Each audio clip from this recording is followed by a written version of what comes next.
Hello everyone, welcome to my YouTube channel Equation Essence. This is Ifra and I hope you all are doing good. Today we will start a new chapter polynomials with you. Polynomials मतलब जिसके अंदर बहुत सारी terms हो. कुछ कुछ polynomial ऐसे होते हैं जिनके अंदर एक भी टर्म होती है. कुछ कुछ पॉलिनोमियल ऐसे होते हैं जिनके अंदर दो दो टर्म भी होती है.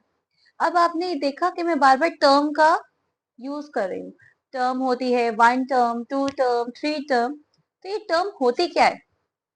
जब भी पॉलिनोमियल्स की बात आ जाती है तो उसमें आ जाते हैं हमारे वेरिएबल्स. और वेरिएबल्स क्या होते हैं? Variables are normal alphabet ABCD, XYZ, PQRS और एनी अल्फाबेट. तो पॉलिनोमियल को जानने से पहले आपको टर्म को जानना पड़ेगा. Term can be written as 2x और 3y और 4z स्क्वायर और 4x प्लस 3 एक्सेट्रा. अब आपने देखा होगा ये जो 2x है इसमें दो चीजें हैं. एक हमारा है नंबर और एक हमारा है अल्फाबेट. तो जो हमारा नंबर होता है हम उसे मैथमेटिक्स के टर्म में कहते हैं कांस्टेंट. और जो हमारा अल्फाबेट होता है उसे हम मैथमेटिक्स के टर्म में कहते हैं variable. So simply, term is a combination of constant and variable. अब वो जो है वो प्लस के फॉर्म में भी हो सकता है, माइनस के फॉर्म में भी हो सकता है, मल्टीप्लाई की भी फॉर्म में हो सकता है और डिवाइड की भी फॉर्म में हो सकता है. एक जो है उसे वन टर्म कहेंगे. जैसे ये वन टर्म है, ये जो दो आ गई ये दो टू टर्म्स हो गई एंड सो ऑन. तो types of polynomial on the basis of term, जिसमें हमारी वन टर्म होती है उसे हम क्या कहते हैं? मोनोमियल. जिसमें हमारी दो टर्म होती हैं, टू टर्म्स, उसे हम कहते हैं बाइनोमियल. और जिसमें हमारी तीन टर्म्स होती हैं उसे हम बोलते हैं ट्राइनोमियल. सो एंड जिससे मोर देन थ्री होती है that is known as polynomial. तो पॉलिनोमियल इनका भी पार्ट है, मतलब ये भी एक पार्ट ही है पॉलिनोमियल के. लेकिन अगर जिसमें तीन से ज्यादा टर्म होती है, 4 5 6 7 8 9 ये सो ऑन, उसे हम पॉलिनोमियल कहते हैं. और पॉलिनोमियल की टर्म जो है वो n तक भी गई है, where n is any number. Okay, so this is all about terms and types of polynomial. And further इसके आगे और क्या क्या है इस चैप्टर में I'll tell you. आप लोगों ने तीनों चीजें समझ ली, monomial, binomial, trinomial, term. Now next is degree of the polynomial. अब अगर कोई एक पॉलिनोमियल है तो उसकी कोई एक डिग्री होगी और डिग्री की वैल्यू क्या होती है? Highest power of the polynomial. किसी भी एक पॉलिनोमियल की जो हाईएस्ट पावर होती है वो उसकी डिग्री हो जाती है. जैसे अगर हमारा एक है x प्लस 1 और दूसरा है y स्क्वायर प्लस 5, तीसरा है z की पावर 4 प्लस 3z प्लस 1. तो यहाँ पे हाईएस्ट पावर पॉलिनोमियल की क्या है? 1 है, इसकी डिग्री 1 हो जाएगी. यहाँ पे हाईएस्ट पावर 2 है तो इसकी डिग्री 2 हो जाएगी. यहाँ पर z दो है हमारे, एक 4 है और एक 1 है. तो जो सबसे ज्यादा है हम वो उसकी डिग्री करेंगे जो कि हमारी है 4. अब types on the basis of degree. अगर किसी की डिग्री 1 है तो उसे हम लीनियर पॉलिनोमियल कहेंगे, having degree 1. Example 3x. Quadratic having degree 2. Example 4x square. Cubic having degree 3. Example x cube plus 3x square plus 1। तो ये है टाइप्स ऑफ द पॉलिनोमियल जिसमें लीनियर आ गया, क्वाड्रेटिक आ गया, क्यूबिक आ गया। लीनियर जिसकी डिग्री 1 हो, क्वाड्रेटिक आ गया जिसकी डिग्री 2 हो, और क्यूबिक आ गया जिसकी हाईएस्ट पावर या फिर डिग्री 3 हो। Now let's come on zeros of the polynomial. अब अगर कोई एक पॉलिनोमियल है तो उसके जीरोस भी होंगे। जीरोस क्या होते हैं? जीरोस वो वैल्यू होती है जिसको अगर हम उस पॉलिनोमियल में डालेंगे तो उस पूरे पॉलिनोमियल की वैल्यू हमारी जीरो हो जाएगी। जैसे definition तो I have written here, the value of the variable for which the polynomial becomes equals to 0, और जैसे कि अगर हम यहाँ पे डालें x plus 1 is equals to x plus 1 is a polynomial। हमें इसके जीरो निकालने हैं, हमें मतलब x की एक ऐसी वैल्यू निकालनी है जिसको अगर इसे रखेंगे तो इस पूरे px can be represented as polynomial of x because यहाँ पे एक वेरिएबल x है। तो px polynomial of x is written as x plus 1 and we have to find the zeros of this polynomial। तो x की हम ऐसी कौन सी वैल्यू डालें जिससे इस पूरे polynomial की वैल्यू जीरो आ जाए? तो वो हम कैसे करेंगे? x plus 1 is equals to 0 and x is equals to -1। मतलब x की वैल्यू अगर हम -1 यहाँ पे डालेंगे तो -1 plus 1 is 0 and this whole polynomial will become 0। So one point which is very important, number of zeros is equal to the degree of the polynomial। कोई भी एक polynomial आपके पास दिया हुआ है, अगर आप उसका number of zeros निकालने हैं तो just check out what is the degree of that polynomial and number of zeros will be equal to the degree of that sorry polynomial। जैसे अगर एक्स स्क्वायर प्लस 1 है आपका तो उसके नंबर ऑफ जीरोस कितने हो जाएंगे? 2 हो जाएंगे। अगर x cube plus 3x square है तो उसके नंबर ऑफ जीरोस कितने हो जाएंगे? 3 हो जाएंगे। Next topic is geometrical meaning of the zeros of the polynomial. Geometrical meaning क्या है जीरोस ऑफ द पॉलिनोमियल की? हमेशा पॉलिनोमियल जो है ना वो एक्स और वाई एक्सिस की, जैसे एक ही प्लेन है where this is X axis and this is Y axis. ठीक है, ये एक्स एक्सिस है, ये वाई एक्सिस है। आप एक चीज ध्यान में रखिएगा, अगर आपको zeros of the P x निकालना है तो इसका मतलब एक्स एक्सिस पे ग्राफ कितनी बार कट हुआ, और अगर find the number of the zeros of P Y निकालना है आपको, find the number of zeros of P Y, इसका मतलब वो वाई एक्सिस पे कितनी बार कट हुआ। जैसे फॉर एग्जाम्पल कोई एक ग्राफ है, this this is a parabola, how many times this graph cut on x-axis? 1 and 2, so number of zeros of this graph is 2। एक इस पॉइंट पे कट हुआ, एक इस पॉइंट पे कट हुआ, तो number of zeros is equals to 2।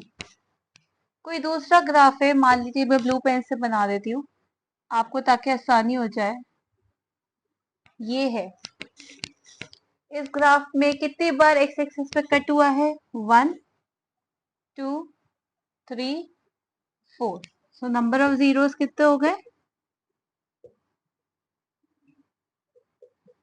4। ये तो हमारा हुआ अगर जितनी बार एक्स एक्सिस पे कट हुआ पी एक्स। अगर हम दूसरा ग्राफ बना लें, this is X axis, this is Y axis, and हमें नंबर ऑफ पी वाई निकालने हैं, और हमारे पास ये एक ग्राफ है, ये एक ग्राफ है। How many times does it cut in y-axis? 1 2 3 4 5 6, so number of zeros are,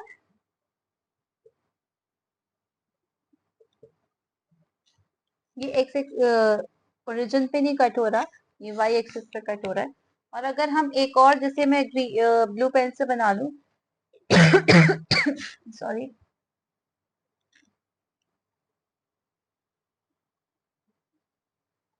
ये बना लिया हमने, तो ये 1 this is 2, this is 3 and this is 4. The number of zeros is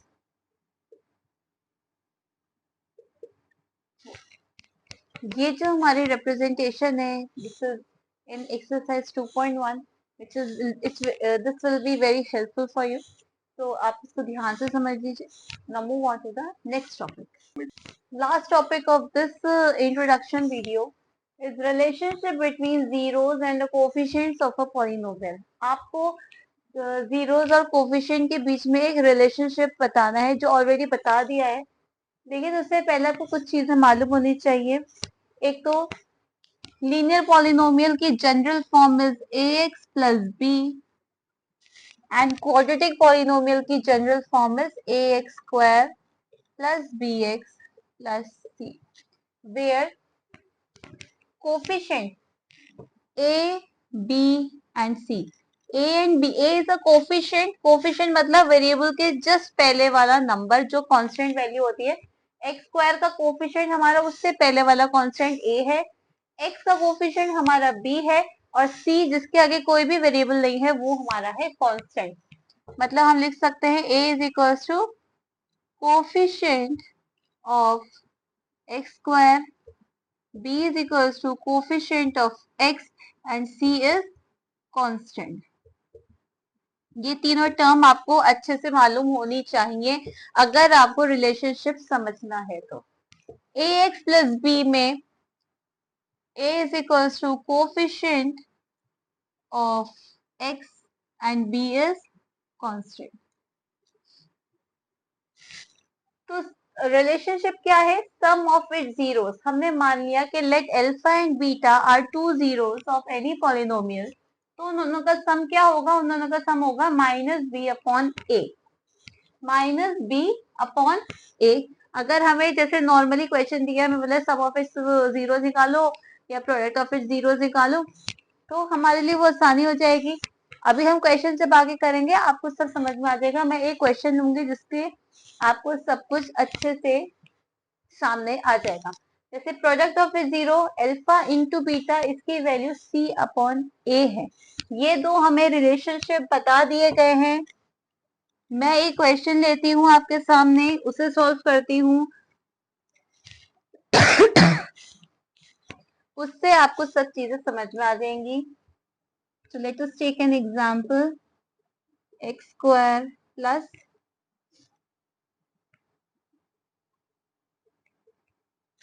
ये क्वेश्चन आपको दे रखा है x square plus 7x plus 10. We have to find the zeros of the polynomial and we want to verify these two relationship. तो इन दोनों को जानने, इन दोनों को वेरीफाई करने से पहले हमें अल्फा और बीटा की वैल्यू को जानना बहुत जरूरी है. और उसको कैसे करेंगे? अगर हमारा दो है तो हम इक्वल्स टू जीरो कर लेते हैं. एक पॉलिनोमियल इधर, जैसे मैं यहाँ पर एक छोटा सा एग्जांपल आपको दे देती हूँ. एग्जाम्पल आपका है 4x प्लस 9. अगर 4x प्लस 9 है, हमें नंबर ऑफ जीरो निकालने हैं, तो हम क्या कर लेंगे? Simply 4x plus 9 is equals to zero कर देंगे. 4x इज इक्वल्स टू 9 जब इधर जाएगा तो वो माइनस 9 हो जाएगा और x is equals to minus 9 upon 4.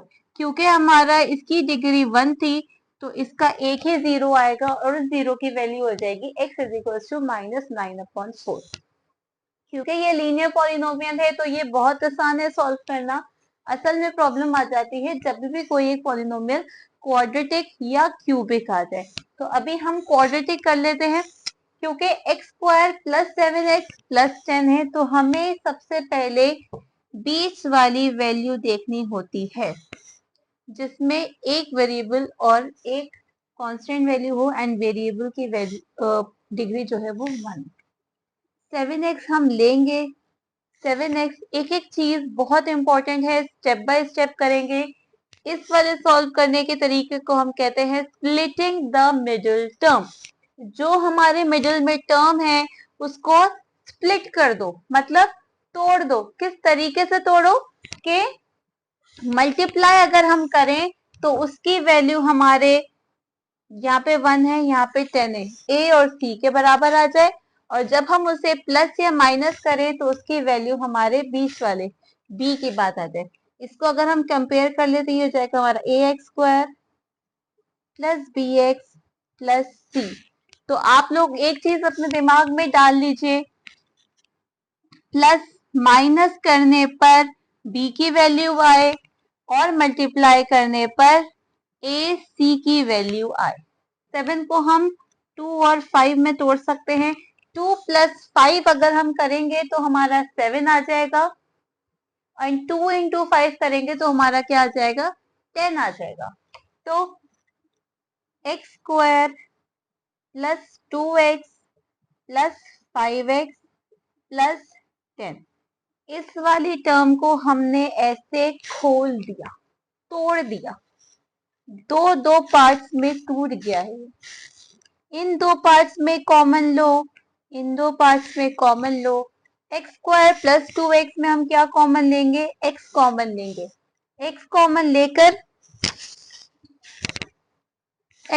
लेकर क्या आएगा, x प्लस 2 आएगा। इन दोनों में ये प्लस का साइन है, इसको बाहर ही रहने दो प्लस का साइन। इन दोनों में क्या कॉमन है, 5 कॉमन है। अंदर क्या बचेगा, x plus 2। x plus two दोनों में कॉमन, x प्लस 2 बाहर, और अंदर हमारा यहाँ पर x बचा, यहाँ पर 5 बचा।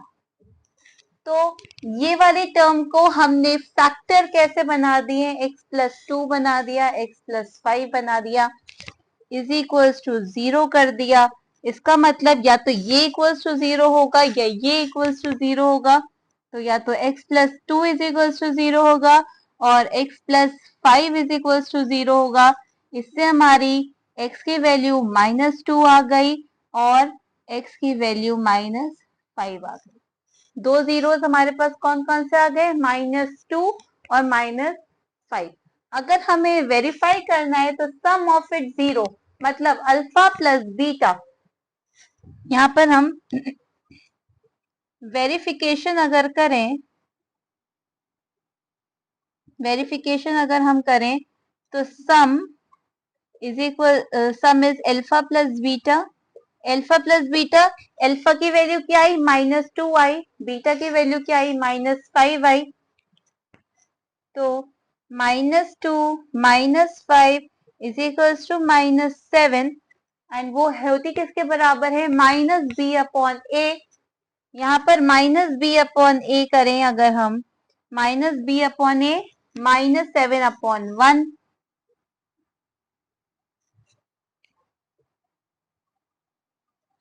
तो ये दोनों बराबर है वैल्यूज, तो हमारा sum of it zeros is verified. Next अगर हम प्रोडक्ट की बात करें तो प्रोडक्ट है हमारा alpha into beta. Alpha into beta की वैल्यू क्या है, -2 into -5, -2 into -5 is +10, minus minus is plus, 2 into 5 is 10। और हमारा RHS में C/A है,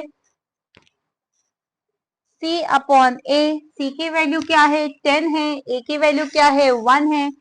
तो 10/1, so LHS is equals to RHS, and hence this is verified. So this is splitting the middle term, which is very very very important, not only in class 10th, in class 11, in class 12 and further studies. तो आपको ये समझना बहुत ज्यादा important है, b को कैसे split करें, कैसे उन दोनों का प्लस माइनस करें तो वो b आ जाए, कैसे उन दोनों को मल्टीप्लाई करें तो उसका सम a c के बराबर आ जाए। I hope you understand this, and with this I'm going to end my video, and I'll see you soon with a new exercise. Thanks for watching.